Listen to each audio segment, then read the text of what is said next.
Selamat malam. Selamat malam. Dengan Koko siapa namanya? Andreas. Oke, siap. Ya, jadi saya mau tanya sama Koko nih. Sepertinya Koko ini seperti apa namanya yang saya lihat ya, petani yang boleh dikatakan yang handal lah ya. Yang mana saya lihat berbagai macam jenis tanaman, yaitu dari buah-buahan seperti contoh pisang, duku, ya, apa namanya, termasuk juga singkong ya, sangat berhasil saya lihat. Mungkin dari sekian yang ada di sini ya, tentunya nanti satu persatu akan saya pertanyakan. Yang saya mau tanyakan dulu yaitu tentang pembudidayaan pisang ya. Saya mau tanya nih sama engkau nih ya, engkau apa namanya? Andreas. Engkau Andreas. Saya mau tanya sama engkau terkait bagaimana proses bisa menanam pisang apa namanya? Pisang tanduk. Pisang tanduk ini tanduk bisa botol ya? tanduk botol ya? Ya, bisa besar gini. Tolong dijelaskan sehingga ini bisa merupakan sebagai edukasi ya, untuk para wisatawan yang ada nanti akan melihat di tayangan dari BPL TV ini. Silakan Kok Andreas untuk menjelaskan tentang pisang tersebut. Silakan. Mula-mula ini dari penanamannya dulu. Kebetulan saya juga dapat bibitnya dari Abang Iparsa sendiri. Pertama-tama itu yang pasti kita harus dari cara menyediakan medianya, Pak, ya kan? Jadi waktu kita gali itu kita tidak boleh langsung kita tanam, biarin hawa panas dari tanah itu biar keluar dulu maksudnya. Setelah itu kita kasih kotoran kelinci. Kalau saya waktu itu kotoran kelinci. Setelah kita masukin kotoran kelinci, kita aduk, kita diamkan dulu sehari 2 hari supaya juga fungsinya hawa panasnya itu tidak ini. Takutnya nanti begitu kita tanam sewaktu langsung ini, dia tidak akan, karena hawa panas dari kotoran itu akan mati gitu loh kawannya. Ini kurang lebih saya menanam ini 8 bulan. 8 bulan sampai inilah hasilnya, kurang lebih seperti ini. Ini jenisnya tanduk botol. Cuman ini tanduk botolnya agak beda ya. Ini agak burik-burik, kulitnya dia burik. Ini boleh lihat burik-burik. Sebenarnya ini belum full tua, Pak. Kalau tua ini bisa lebih besar lagi. Sebenarnya kalau kita lihat di sini, ini masih ada ininya. Kalau dia sudah tua itu dia seperti contohnya yang itu tuh, ada yang itu, nah itu udah agak tua gitu loh, ya kan. Jadi prosesnya seperti itu. Perawatannya sih biasa aja ya, Pak. Saya juga tidak menggunakan pupuknya itu waktu pertama kali aja. Oh gitu ya. Nah, menggunakan kotoran kelinci, gitu loh. Sampai dari penanaman sampai saya panen ini usianya sekitar 8 bulan. Ini saya jelaskan lagi dia pertegas, kalau ini jenisnya tanduknya tanduk botol, makanya dia lebih besar, Pak, gitu loh. Jadi dia punya buah itu lebih besar. Contohnya inilah, ini besar. Ini sebenarnya masih bisa lebih gede lagi, gitu loh. Masih bisa lebih besar lagi nih dari ini, gitu loh. Yang satu lagi tanduk biasa. Nah, kalau tanduk biasa, dia cenderung ini kulitnya nanti itu merah. Sewaktu dia matang, dia ini semuanya merah.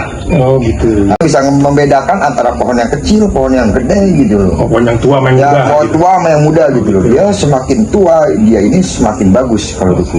Oh gitu. Nah, dan kalau duku itu kalau baru dipetik itu biasanya manisnya masih agak berkurang ya. Dalam arti kata tetap manis, cuman karena dia masih mengandung getah, itu lebih bagus itu diendapkan semalam dulu.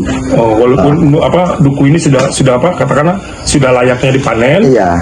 Tidak langsung bisa kita makan ya. Nanti kita endapkan dulu, atau kita simpan dulu selama 1 hari, iya. Sehingga itu rasanya akan merasa manis gitu ya. Itu untuk mengurangi kadar getah. Oh gitu. Karena kalau masih bergetah itu kurang, Pak, gitu. Kecuali kalau proses kayak misalnya kalau proses dari Palembang kan juga kan kalau dibawa kemari kan dia kan butuh proses, nyampainya mungkin bisa 2 hari 3 hari ke sini. Mas sekarang kan dia lebih canggih pakai peti ditutup supaya nggak ada hawa gitu, jadi lebih lebih ini getahnya gitu. Ya lebih di kalau di orang bilang di sini di peyem ya di imbuk gitu. Oh, gitu. Baik-baik ya. Sekarang saya mau tanya, beralih ke apa namanya nih, batang singkong.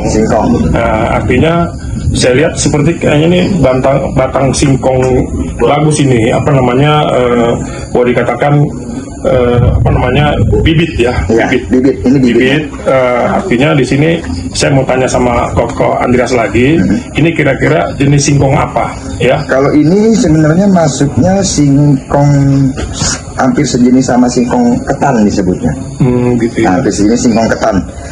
Ini mulai dari bibit seperti ini sampai panen ini kurang lebih 9 bulan. Gitu. Kalau mau 8 bulan muda, Pak. Kalau 7 bulan tua. Gitu loh. Kalau singkong itu begitu. Unik ya. Unik. Jadi justru dengan usia 7 bulan bisa lebih tua ketimbang 8 bulan. 8 bulan atau 9 bulan gitu ya. Tidak ada yang mau panen di usia 8 bulan. Kalau mau 7 bulan, kalau mau 9 bulan. Oh gitu ya. Gitu loh kalau singkong. Unik ya. Unik. Jadi dia digarpu dulu, semua digarpu.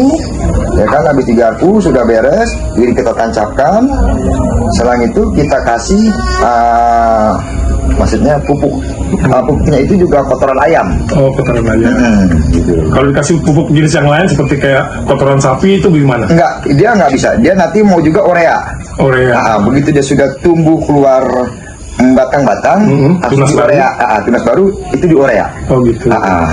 Prosesnya cuma gitu doang.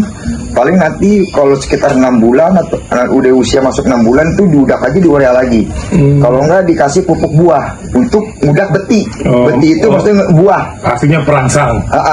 Jadi ngudak buah supaya lebih besar. Oh gitu ya. Dan kalau ini penanamannya ini jaraknya lebih bagus itu 1 meter 20 cm. 1 meter. Antara satu bibit ke bibit lain itu 1 meter 20. Oh, jaraknya. Jarak. Sebab kalau dia terlalu rapat, dia ini harus kena sinar matahari, Pak. Oh, berapa tadi jaraknya tadi? 1 meter 20. 1 meter 20. Oh, panjang kalau Iya, 1 meter 20 itu jarak idealnya dia, supaya begitu matahari semprot, dia itu memang harus kena matahari. Sebab dia kalau tidak kena matahari pun, dia buahnya akan kecil. Oh, gitu. Jadi dia harus kena sinar matahari ya. Matahari. Nah, itu pun juga akan ada dampak juga terjadi fotosintesis. Iya.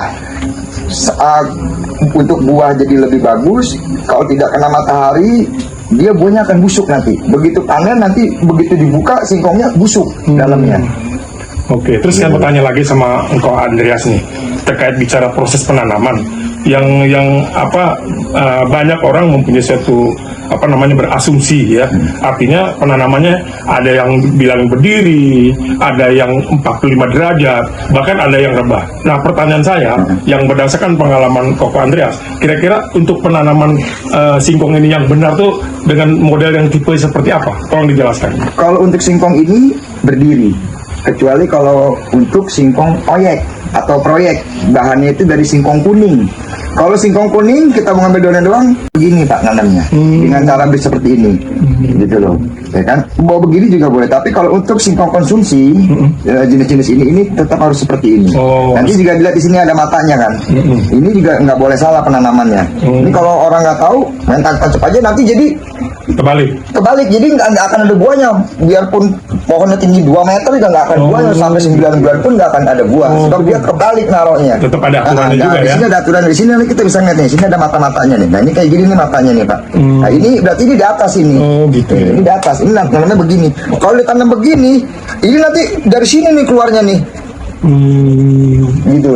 Jadi sama juga begini kalau kata bahasa bercandaan ini, ya kan? Kalau yang kita tanam kepalanya, kakinya di atas kan jadi lucu gitu. Iya, kan? benar. Di sini Gitu, ini ada matanya nih. Ini matanya nih. Nanti ini yang bakal jadi batang. Gitu ya. Oke. Jadi jangan sampai terbalik gitu. Oh, jadi artinya di sini berarti tergantung jenis singkongnya ya. Ya, artinya proses penanamannya ada yang berdiri, ada yang 45 derajat, ada yang rebahan. Iya, kalau rebahan itu kebanyakan untuk singkong proyek. Oke. Yang diambil hanya daunnya aja. Gitu. Singkong proyek itu singkongnya jenisnya singkong kuning untuk pembuatan tape. Gitu. Makanya kalau orang jual tape itu rata-rata perhatiin singkongnya pasti kuning. Nah itu sebab dasarnya itu bahannya singkong kuning. Itu contoh kayak di atas itu ya itu saya dibikin proyek. gitu. Dia jadi banyak begitu keluar ngegruyuk nanti akarnya. Kalau mau diambil buah langsung stek-stekin mas, gitu. Kalau proyek iya dari begitu gitu, jadi banyak nanti kan gitu kayak pohon ngegruyuk. Gitu. Baiklah, artinya para pirsawan tadi sudah sudah mendengar penjelasan daripada Koko Andreas. Tentunya kalau kita tarik kesimpulan adalah bagaimana untuk cara penanaman yang baik dan benar adalah tadi ketika kita menanam pisang pisang tanduk ini, yaitu tentunya yang pertama pemupukannya harus bagus ya, terus semuanya melalui proses. Nah begitu juga terkait bicara duku ya, tentunya kalau kita untuk mengambil sebuah duku itu adalah pohon dukunya yang kalau bisa yang sudah tua. Yang sudah tua. Ya, yang kenapa? Karena tentunya rasanya akan manis. Nah, itu pun juga apa tadi yang dijelaskan oleh Koko Andreas itu. Jadi begitu diambil atau dipanen duku tersebut, itu perlu kita simpan dulu selama 1 atau 2 hari sehingga rasa duku ini walaupun katakanlah ini bukan duku Palembang, ini nanti rasanya manis seperti kayak duku Palembang. Nah, kemudian tadi terkait bicara tentang tadi singkong ya, memang tentunya kan mungkin para pemirsa sering mendengar ya bagaimana sih cara penanaman pohon singkong ya, yaitu tentunya ada yang berdiri, ada yang 45 derajat, ada yang rebahan. Nah tentunya tadi sudah dijelaskan ya, ini sebagai edukasi ya, ini jangan sampai salah naruh, yaitu di mana ada matanya. Nah yang ada di matanya inilah ada nanti akan di atas. Jangan sampai terbalik. Nah begitu juga kalau untuk katakanlah proyek yang mana nanti akan didagangkan dengan masyarakat yang butuh daun singkongnya itu, yaitu ditanam itu di rebah. Rebah bisa begini bisa begini. Kalau proyek begitu. Proyek. Nah, jadi itulah para pemirsa yang sehingga sudah dijelaskan tadi oleh Koko Andreas. Ini merupakan mudah-mudahan menjadi edukasi bagi kita dan untuk ilmu dasar kita yang mana para pemirsa untuk belajar menjadi petani yang profesional. Nah, mudah-mudahan tayangan kita ini menjadi menjadi perhatian untuk untuk menjadi petani yang unggul. Mungkin itu aja. Saya banyak terima kasih sama Ko Andreas yang sudah memaparkan begitu gamblangnya. Makasih Bung Andreas ya. Sama-sama Pak. Ya, kasih ya. Ya Pak. Ya.